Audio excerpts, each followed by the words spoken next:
The court was quiet, but the atmosphere was oppressive. Everyone looked at the man who had once stood tall as leader of a vast family empire. Kody Brown, the patriarch whose life had been shared with millions, sat in the defendant's table now, his confidence gone, his shoulders tense, his jaw set in rebellion. This was not the Kody fans knew from television. This was a man pinned against the wall, a man whose kingdom was disintegrating in front of the world. In a corner of the room, the women once his wives, Christine, Janelle, and Meri, sat in a group. They had been separated for years, each fighting in their own tempest of betrayal, abandonment, and emotional suffering. But today, they were together, more powerful than ever before, to meet the man who had dominated every aspect of their lives. They were not wives anymore. They were survivors, warriors, and above all, mothers fighting for their children. The stakes were higher than anyone could have ever imagined. Property, custody, and the very future of their families. What had previously been behind closed doors of multiple marriage was now being exposed before a judge, witnesses, and an ocean of popping cameras. Fans who had watched the Sister Wives drama for more than a decade now got to watch the ultimate episode, not on the TLC network, but in an actual courtroom where every statement mattered and every ruling had implications. Christine testified first. The room sat forward as she spoke, her voice shaking at the beginning, but firming with every sentence. She remembered years of being knocked to the side, of broken promises, and of favor shown to Robyn. She explained to the judge about the many nights she was made invisible, about the dreams she had forsaken for the purposes of a never-equal marriage. And then there was the mention of the children. Her children, who were entitled to stability, love, and justice. Her testimony wasn't just for the record. It was a mother's cry for justice. Finally, there was Janelle, often referred to as the practical one. She did not dawdle on feelings alone. Rather, she produced proof. Bank statements, property titles, account ledgers, a paper trail that documented years of disparity. Janelle detailed how family finances had been diverted, how some properties had been put only in Kody's and Robyn's names, and how the other wives had nothing to their names after all their sacrifices over the years. Every figure, every piece of paper was another coffin nail in Kody's case. The gallery murmured incredulously. At last, Meri stood up. Usually misconceived, usually quiet, she amazed everyone with the authority in her voice. She talked of emotional abandonment, of being alone while still bearing responsibilities for the family. Her gaze never wavered from Kody's as she showed how he had treated her as if she were not part of the family, all while providing her money to support the very empire whose people now wanted to exclude her. Meri had for so many years been portrayed as Kody's quiet shadow, but in that courtroom, she burnished herself like a beacon of truth. Their combined testimonies created a tapestry of betrayal, manipulation, and injustice so compelling that even the judge leaned forward, clearly shaken. Then it was Kody's turn. Standing up, he acted like a man who was determined to take back the reins. He talked loudly and defensively, blaming his wives for bitterness and hyperbole. He asserted that his choices had always been in the best interests of the family. He contended that the transference of money and the distribution of property had been required, calculated, and misunderstood. But the more he talked, the clearer his desperation became. The judge cut him off with questions. Why were his and Robyn's names the only ones on some of the deeds? Why were family funds depleted without any explanation? Why had he ignored the worries of his other wives for so long? Kody stuttered, blaming, shouting, and even banging his hand on the table in anger. But rather than demanding respect, the tantrum made him look unstable, cornered, and unreliable. Robyn sat next to him, her face white, her hands folded tightly in her lap. She didn't speak much, her silence more eloquent than words. There were moments when tears welled up in her eyes, but she never spoke up for him. It seemed even she knew. The odds were against them, that nothing could reverse the evidence building higher by the minute. The tension was broken when the judge finally sat back in his chair, took a deep breath, and rendered his judgment. His words sliced like a blade through the thick air. He recognized the nuance of the plural marriage, the decades of history that tied this family together, but he was direct in his decision. The proof, he testified, was irrefutable. The favoritism, the mismanagement, the emotional abuse, all of which indicated a man who had exploited his power. And thus, the verdict came down in the solemnity of finality. The properties would be split down the middle between the sister wives. Motherhood rights would belong to the mothers, providing stability to the kids. Kody's role, previously absolute, would now be restricted, monitored, and divested of control. The courtroom was filled with gasps. Christine and Janelle hugged each other, both of them crying. Meri shut her eyes in relief. The burden of years at last removed. For all of them, this was not merely a victory. It was freedom. Kody, though, was a ghost of the man he had been. His face paled, his fists tightening until his knuckles were white. He shook his head in shock, looking at the floor as if hoping to find a reality in which this was not taking place. Robyn moved to take his hand, but he jerked it away, not being able to bear even her comfort. The gavel came crashing down, and with it the reign of Kody was over. Outside the courthouse, things were charged. Reporters buzzed, cameras popped, and microphones pushed forward as the sister wives stepped out. Their words were concise but potent. "We fought for our children. We fought for fairness. And today justice was served." Inside, Kody avoided the press, slipping away with Robyn by his side. The man who once stood at the center of a televised empire now walked into obscurity, burdened by loss, shame, and the haunting reality of a fractured family. But for the sister wives, it was a fresh start. The houses were theirs, the kids safe, and for the first time in years the future theirs to mold. They were no longer defined by his power, but by their own strength, courage, and solidarity. And the world was watching in wonder. Social media went wild with responses. Sister wives fans cheering, critics analyzing every move, and former Kody fans shocked. It was not simply a court case. It was a cultural moment, a tale of power and fall, betrayal and redemption, of women standing together against the tyranny of control. Kody Brown, once untouchable, had been destroyed in court, and the sister wives, against all odds, had won. The courthouse was not accustomed to tension, but this morning something was charged in the air, an aura that clung to the building like a storm cloud about to unleash. The reporters swarmed outside, clicking away on their cameras as the big wooden doors groaned open. The crowd fell silent, as a familiar face stepped out of the black SUV at the curb. It was Kody Brown. Gone was the haughty patriarch, who had once ruled a harem of wives and children in front of an entire nation. In place of that, what emerged on the courthouse steps was a man burdened by exhaustion and dread. His golden, carefully styled curls once now hung limp, drawn too tightly back, as if even his hair bore the weight of this day.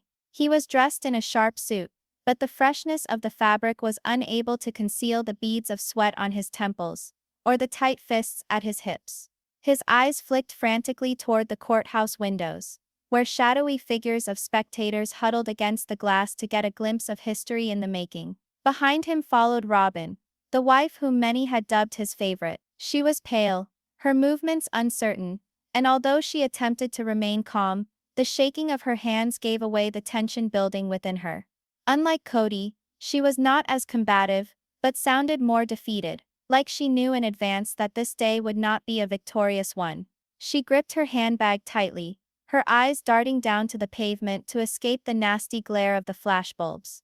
As the two stepped over the courthouse threshold, whispers spread through the gathered masses. Fans of the popular reality show had witnessed arguments, tears, and breakups on television before, but this was different. This was real. No producers, no camera crew setting up angles, just unadulterated, untamed life. And now the stakes weren't bruised egos or do-over relationships.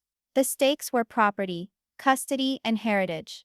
Within the courtroom, the air was hot and thick. The high ceilings and sheened oak panels reverberated with low-pitched whispers as reporters, onlookers, and even family friends packed the gallery benches. All strained their necks toward the center aisle, anticipating the instant the Browns would occupy their seats. The judge's bench dominated the front, an unyielding representation of power that even a man as domineering as Kody could not warp. And then the doors opened once more. This time, Three entered together, shoulder to shoulder, a sight that instantly invoked gasps from the gallery. Christine, Janelle, Meri. For years their tales had been ones of division, of cracks left by jealousy, abandonment and discrimination. But today, they marched in together. There was no vacillation, no furtive look toward the man who once ruled the parameters of their existence. They moved with the solidity of a wall of strength, shoulders set, heads held high, the beat of their feet thundering against the marble floor. Christine, formerly the wife who finally got out, had a serene determination etched on her face. She had a folder firmly gripped in her hands, proof that she had given careful preparation for this moment. Her fiery personality, which had been dampened for so long by years of emotional deprivation, now shone brightly in her eyes. Alongside her, Janelle radiated calm authority, practical and no nonsense. She appeared more like a lawyer than a mother, who had been getting ready to testify.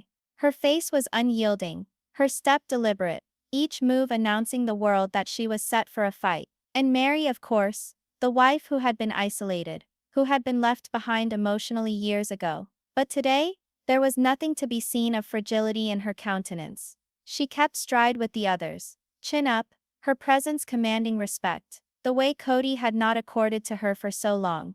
The gallery recognized it too, and a tide of whispers swept through the throng. The three wives sat down across from Kody and Robyn. For a split second, there was silence. It was as if time had stopped, freezing the scene in everyone's memory. Kody and Robyn, and the sister wives standing as a unit on the other side. It was no longer a broken family divided into pieces. It was two armies facing each other across a battlefield. The judge entered, his robe swishing as he took his place. "All rise," the bailiff called, and the room stood as one. Even then the tension was palpable, like standing in the eye of a storm, knowing the winds would return with devastating force. As all sat, the first gavel blow boomed down the hall, rattling the air, and passing a chill through the assembly. And with that one note, it was apparent this would not be a typical trial. Kody adjusted awkwardly in his seat. His fingers tapped impatiently on the table as if he couldn't remain seated, his bravado already beginning to break under the strain of what was to come. He attempted to look towards the sister wives, but Christine's unyielding gaze greeted him, unblinking and piercing, compelling him to break eye contact. The media scribbled down notes, with frantic intensity. Every word, every anxious tick, every look across the aisle was recorded. To the public, this wasn't merely a court battle. It was the disintegration of a man once self-presented as the invincible patriarch of a multiple family setup. Behind the wives, their children sat stoically, some grown men, others still teenagers, their faces mirroring the mix of feelings no child should ever have to endure. Some wore angry faces, some were tear-stained, and some were merely blank. They had lived all their lives in the never-ending shadow of their father, but today they gathered to see if that shadow would ever recede. The murmurs of the crowd intensified, even as the bailiff tried to keep them quiet. The phrases were all the same idea. This is it. This is the day Kody learns the truth. The judge hunched forward, his eyes scanning the room before fixing intently on Kody. "Mr. Brown," he started, his tone calm and authoritative. "Today we have a hearing on property division and custody plans. Honesty, clarity, and respect are what this court demands from everyone here." Kody nodded rigidly, but his jaw was clenched hard, as if acquiescing already cost him dearly. On the other hand, Christine murmured something to Janelle, who nodded almost imperceptibly. Meri did not move, her hands tucked neatly in her lap, but her eyes never left Kody. It was one moment that spoke volumes without a word being said. They had been silenced, dismissed, or drowned out for years. But here, within this courtroom, they would be heard. The gallery leaned forward, as the lawyers started the opening statements, laying the ground for a trial that vowed tears, accusations, and secrets that would rock the very core of all that the world believed it understood about the Brown family. And yet, even before the first witness testified, even before evidence was presented, the results seemed to glow dimly in the air.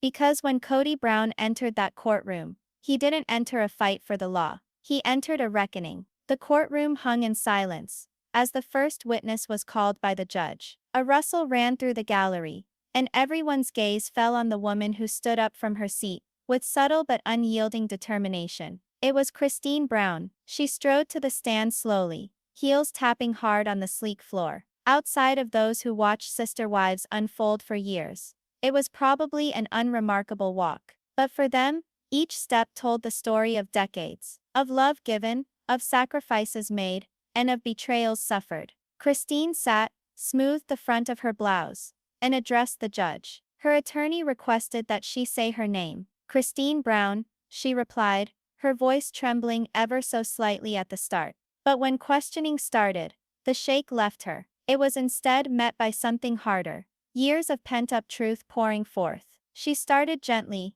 describing the young years of her marriage, the vows of unity, and the vision of a family founded on love and equality. Her voice wove a tapestry of early hope, the expectation that polygamy equaled sisterhood, fairness, and strength. But then the tone changed. She explained to the judge how the dream unraveled, how the hope of equality dissipated as Kody's attention, time, and affection became more and more focused on one wife, Robyn. Her tone hardened, every word laced with the taste of betrayal. It wasn't favoritism, she stated, her eyes locked on Kody from across the room. It was abandonment. My children witnessed their father being there for others, but not for them. They watched him promise things and never show up. They learned growing up that their value to him came with conditions. Gasps echoed through the hall. Even some of Kody's fans sat agog, listening to what Kody had suffered in her own words. She explained late nights alone, birthdays when her children stood by the window waiting for their father to show up,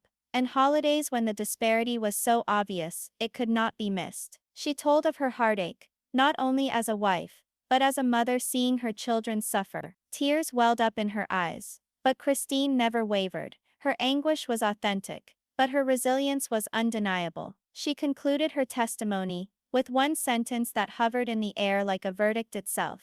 This isn't about revenge. This is about fairness. About my children having the stability and love they deserve. The judge nodded, clearly shaken. Kody sat back down, and as she did so, Janelle took her hand and gave it a squeeze. A silent gesture of support, of thanks for shattering the silence. Then it was Janelle's turn. The air appeared to change as she stood before them. If Kody's was an emotional fire, Janelle's was cold, cutting steel. She had come prepared, folders stacked high in her arms, papers clipped and yellowed. She was not here to beg. She was here to demonstrate. Her lawyer started with questions about money, and Janelle jumped right in. With the accuracy of one who had lived in accounts and spreadsheets for years, she presented numbers, transactions, and timelines. She presented how funds from the family had been reallocated, how properties were transferred into names that did not include her and the other wives without their knowledge. She presented bank statements that showed withdrawals benefiting Kody and Robyn's household at the expense of others who struggled to make ends meet. Every sheet of paper was a weapon. Every chart, every highlighted line of figures, another fissure in the veil of Kody's defense. The judge leaned forward, studying the evidence. The gallery murmured in shock as the tale unwound in black and white, irrefutable in its detail. This wasn't hearsay. This wasn't emotion. This was fact, and Janelle's voice, steady and unshakable, bore those facts with conviction. We were meant to be equals, she declared, her voice biting. But the money tells a different story. The resources were not divided fairly. They were withheld, funneled, controlled. And my children, our children, suffered because of it. Kody fidgeted in his seat, his jaw clenched, his fingers drumming rapidly on the table. He attempted to remain unruffled, but his white face gave away the truth. The wall he'd constructed for years of dominance was crumbling, brick by brick, before his very eyes. When Janelle concluded, she shut her folder, placed it aside, and gazed straight at the judge. This is not about money. This is about the foundation of trust within a family, and that trust was shattered beyond repair. The judge nodded gravely. At long last, the bailiff summoned the third wife, Meri. For years she was the quiet one, the woman on the periphery. She had faced solitude, even mockery, as supporters argued with her decisions and wondered why she remained. But when she stood and strode to the stand, There was a blaze in her eyes that shut down the gossip in the gallery. She sat, inhaled deeply, and started. Her language wasn't statistical and cutting like Janelle's. They weren't passionate denouncements like Christine's. They were something else. Dense, persistent, and achingly human. She talked about being left behind. About the emotional abandonment that made her feel invisible in her own marriage. She told of times when Kody publicly brushed her off, acted as though she was no longer a family member. She talked about the aloneness of standing on the outside, looking in as he showered love and attention elsewhere. But she also told of resilience. I remained because I believed in the family, she said softly, her voice shaking with years of unvoiced truth. I remained because I thought love was enduring. But endurance without love is mere suffering. Her words hit the courtroom like a wave. Even the reporters, hardened by years of sensational soundbites, looked muted, their pens suspended in silence. Meri's testimony was raw, stripped of all performance. She wasn't here to embellish or dramatize. She was here to tell the truth of a woman who gave her life to a man who gave her little in return. When she finished, her eyes turned toward Kody. For a long moment, she didn't blink, didn't waver. And in that silence, she said everything words couldn't. The judge swallowed hard, his eyes brimming with emotion.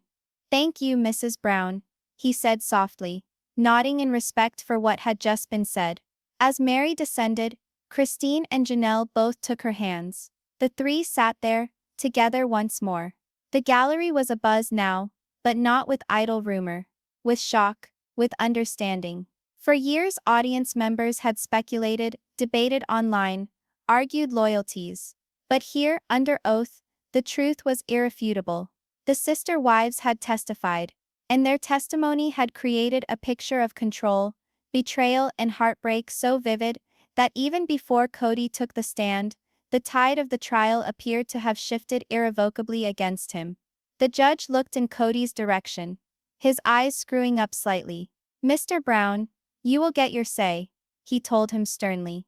But even before Kody had stood up from his chair, the harm was irreparable. The courtroom had listened to the voices of women he'd kept silent all these years. Voices that now echoed louder than any justification he could present.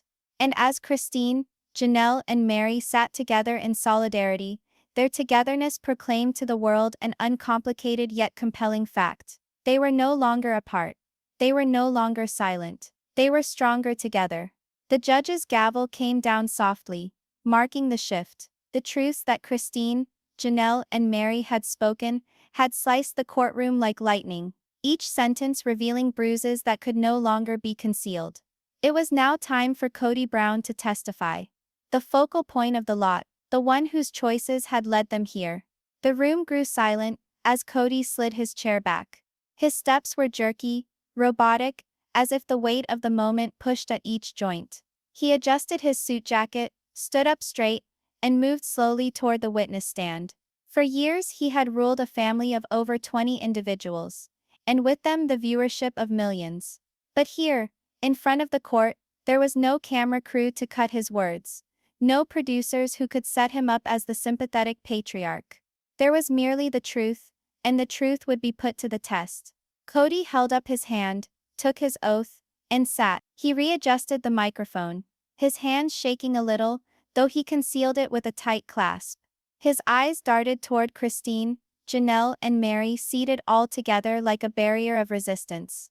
For an instant fraction of a second, something flickered in his face, defiance, perhaps, or terror, before he braced it into a look of resolve. His lawyers started with soft questions, allowing him to clear himself. Kody hunched forward, his tone low but increasing in volume as he spoke. I want it clear, he started, his words ringing across the charged room. I've always done what I thought was best for my family. Every choice I made, every sacrifice was for them. I bore the weight that no one else would bear. I was the leader, and sometimes that's meant making choices that weren't popular. He waved his hand in emphasis, his fingers cutting through the air. This image they're presenting of me, this villain, this tyrant, it's not accurate. They're resentful. They're distorting everything because they're upset. but I did what I needed to do to hold this family together. The gallery shifted awkwardly. Some took furious notes, others shared doubt-filled glances. His words were brash, but his tone was tinged with defensiveness, not sincerity. His lawyer walked him through money issues. Kody asserted he had handled the family finances responsibly, that he had balanced an impossible fiscal situation with 3 households, dozens of children, and infinite needs. It wasn't favoritism, he maintained. It was survival. I did what I had to do to keep everyone afloat. But as he talked, his voice increased in volume, in bitterness, as if he was less responding to questions, and more arguing with specters. Then began the cross-examination. Christine's lawyer stood up first, her voice deliberate and biting. She was cradling a set of property deeds in her arms. Brown, why are there a number of properties listed only in your name, and Robyn's name, and nowhere on these documents is Christine's, Janelle's or Meri's name? Kody fidgeted in his seat. It was a legal technicality, he grumbled. We had to list the deeds in one name to make it clear. That doesn't mean the others weren't involved. The attorney prodded. So it was a clerical decision, and you never told the other wives, never listed their names, never granted them legal protection. Is that right? Kody's voice increased. I thought they knew. I thought it was understood. The attorney's words were a knife cut. Understood that their names didn't count? Understood that they didn't have any legal rights to their own homes? Gasps of shock ran through the gallery. Christine, motionless, clutched Janelle's hand more tightly. Kody's face flushed, his jaw cracking. No, he shouted, banging his hand on the table. That wasn't what I was saying. You're taking things out of context. The judge's tone was firm. Mr. Brown, keep your temper in check. The room went silent once more, but it was too late. His blow had shocked whatever remaining composure he had.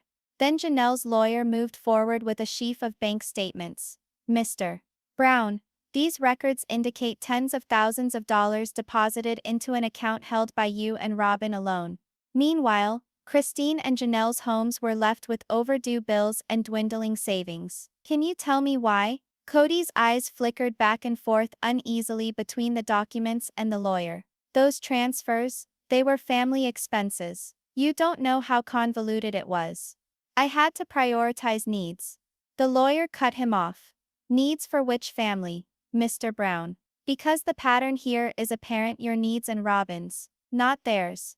Kody's voice broke. I was juggling everything. You think it's simple to manage a family this large? You think they appreciated what I did?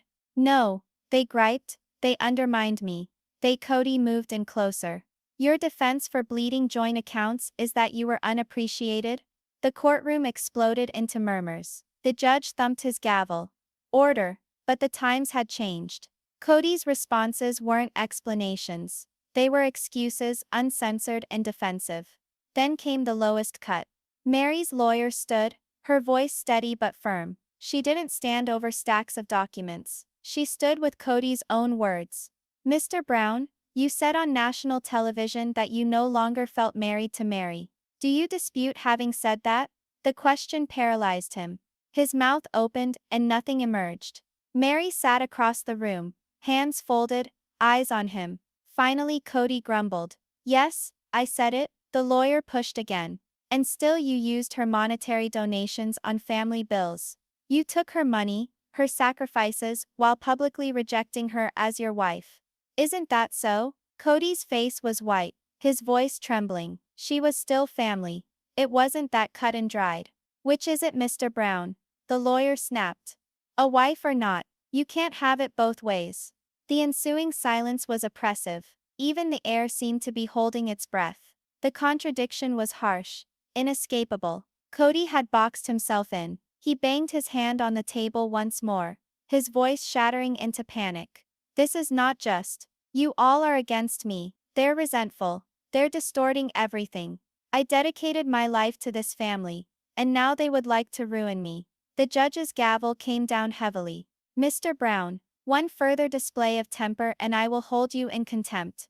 Kody slumped back, his chest heaving, his face white. Whatever bravado he had attempted was lost. Robyn reached out, her hand shaking, attempting to comfort him, but he pushed her away, covering his face with his hands, not wanting to look at anyone. The gallery was in shocked silence. This was the man who used to stand so tall as the leader of a plural family dynasty. Now he was broken into pieces, defensive, cornered, falling apart before their eyes.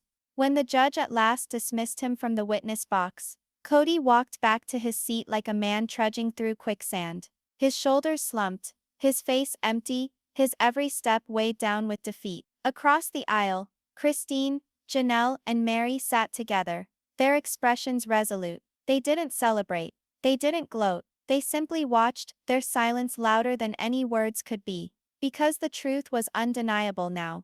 Kody's defense hadn't just weakened, it had collapsed completely. And as the courtroom looked on, awaiting the next phase, everyone realized the playing field had shifted forever. The patriarch who insisted on obedience was now revealed, shattered under the weight of his own paradoxes. The gavel came down, ending testimony for the day. But in the hearts of those who had seen it, the trial had been transformed. Kody Brown's defense was done, and so was his tyranny. The courtroom had fallen silent, abnormally silent, after Kody stepped down from the witness stand. His booming, authoritative voice now only echoed as a whim of desperation. The gavel had come down to mark a recess, but the atmosphere of his collapse clung to all of them like a fog. Now days of testimony, evidence and breakdowns had passed, and it was time. The atmosphere grew heavy as the judge rustled his papers, every sound loud in the stillness. No one breathed a word, no one shifted. The audience, filled with reporters, fans and mere mortals, paused as one, anticipating the verdict that would determine the destiny of a broken family. The judge leaned forward, his face stern but weary, as if the seriousness of what he was about to say burdened his very conscience. His eyes scanned the courtroom, over the reporters gripping their pens, over the squirming children sitting on benches, over Christine, Janelle, and Meri sitting huddled together, and finally settling on Kody Brown, sitting hunched over at the defense table, his hands tightly clasped, his face ashen. Having heard the testimony, the judge started, his tone low but powerful, and considered the evidence submitted. This court has made its determination. A held breath, the judge went on.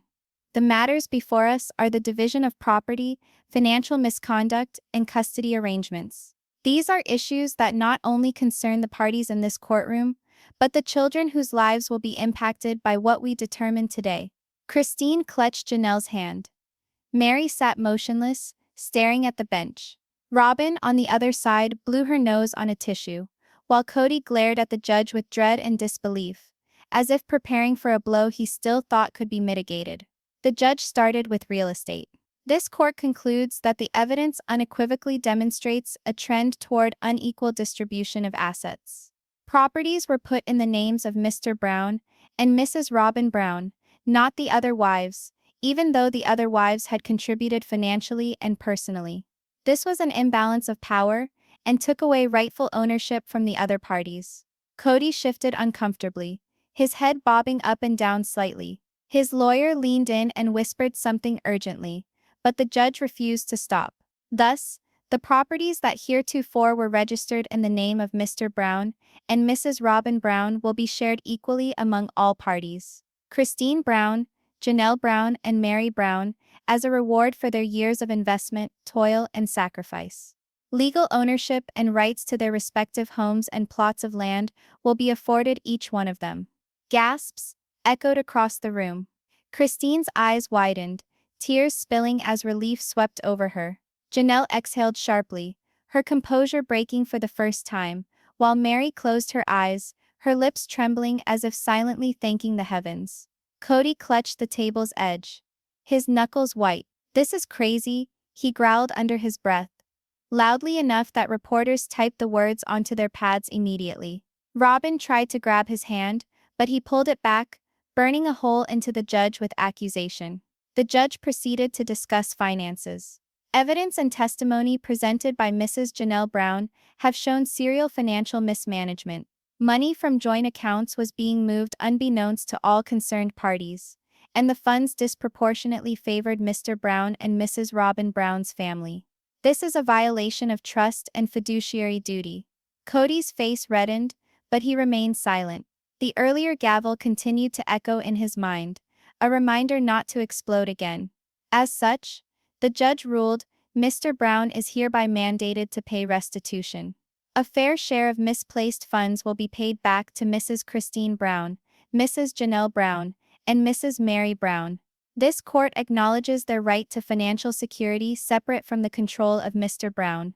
Christine clamped Janelle's hand harder. Years they'd fretted over security, over what would be theirs after generations of sacrifice. Now, in a single pronouncement, the terror of beginning anew with nothing was erased. At last, the judge turned to custody. The testimony has made it abundantly clear that Mr. Brown has exhibited patterns of neglect and favoritism detrimental to the emotional well-being of his children. The children of Christine, Janelle, and Meri are entitled to stability, consistency, and nurturing care. While Mr. Brown shall have visitation rights, legal custody shall be given to the mothers, with primary physical custody given to them as well. The words dropped like a sledgehammer. Christine softly gasped, covering her mouth with shaking hands. Janelle blinked quickly, crying openly, while Meri exhaled a quivering breath she'd held for years.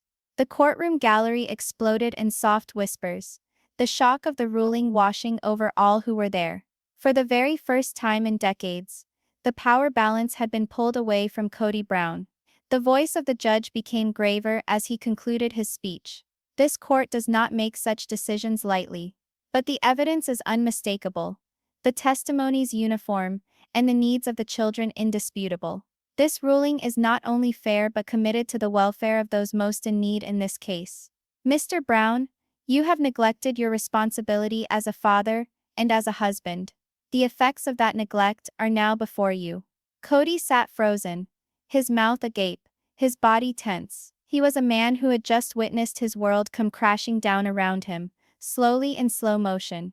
His kingdom, his empire based on control, favoritism, and decades of rule, had been taken apart in an hour. The gavel came down, crisp and final. This court is adjourned. The ring of the gavel echoed through the room like thunder. Christine hugged Janelle and Meri, tears flowing freely now, and brought them both into her arms. The three women cried, mingling their sorrow for lost years and elation at freedom won. Behind them, their children moved forward, forming a circle of arms and tears around the mothers. There was no fear of tomorrow for the first time in years. There was hope. On the other side, Kody remained frozen. Reporters swarmed, cameras flashing, pens scratching furiously, as they tried to capture the moment. Robyn tugged at his sleeve, whispering, "Kody, let's go." But he didn't move. He stared blankly at the floor, his face pale and hollow. His hands trembled as he finally stood, brushing off Robyn's attempt to steady him. The steps of the courtroom became a platform. Christine, Janelle, and Meri walked out together, cameras blindingly flashing, and reporters yelling out questions. They made only a few words, simple but emphatic. "We fought for fairness. We fought for our children. Today justice was served." The audience erupted into applause. Fans who had witnessed their struggles on television for decades wept openly, some applauding, some shouting words of encouragement. Social media went into overdrive within minutes, hashtags trending globally. At the same time, Kody made a discreet exit through a side door with Robyn. No words, no cameras, only the empty silence of defeat. His shoulders dropped, his eyes vacant. He was nothing like the man who had boasted earlier of control and fate. He was a man naked, undone by his own decisions. The verdict was greater than legal. It was symbolic. It signified the end of Kody's patriarchal reign, and the beginning of something new for the sister wives. A time where their words counted, where their sacrifices were respected, and where their children's futures were at last safe. The courthouse emptied slowly, but the reverberations of the verdict remained. This wasn't merely a case. It was a reckoning. The ringing of the gavel still echoed through the air well after the judge had departed from the bench. The courtroom was clearing, but for those who had heard the verdict, the mood still lingered like a heavy fog. For Christine, Janelle, and Meri, the decision wasn't merely a legal victory. it was the taking back of their lives. For Kody, it was the demolition of the identity he had held onto for so long. Christine stood tallest, tears streaming, but her frame erect, dignified. Janelle stood up with her, her normally collected face shaken with unpolished emotion. Meri pushed up to them, and the three women huddled together in each other's arms. It wasn't the photograph of estranged wives the world had seen, it was the photograph of survivors who had weathered years of silence, and at last found their voices. Their children emerged, some of them sobbing, some of them speaking softly words of support, as if to say, "Mom, you did it, you saved us." Across the aisle, Kody sat still, his eyes glazed at the floor, his lawyer stuffed papers in silence, not making eye contact. Robyn pulled softly at his arm. "Kody, we have to go," she whispered, her tears thick in her voice. But he didn't stir. His whole body was frozen, as though the actuality of the moment had petrified his body. Lastly, after a few minutes, he rose to his feet. His gaze was blank, his face vacant. He didn't glance at Christine, Janelle, or Meri. He didn't glance at his children. He simply walked, stiffly and slowly, out a side door where cameras couldn't pursue. Robyn followed behind him, drying tears on her puffed-up eyes. The patriarch who once ruled with loyalty and submission, departed not as a leader, but as a man who was running from the ruins of his own making. But outside, the courthouse steps were a different planet. A sea of cameras, microphones, and flashing lights met the sister wives as they appeared collectively. The pack of reporters surged forward, yelling questions. "Christine, how do you feel about the decision? Janelle, what does it mean for your kid's future?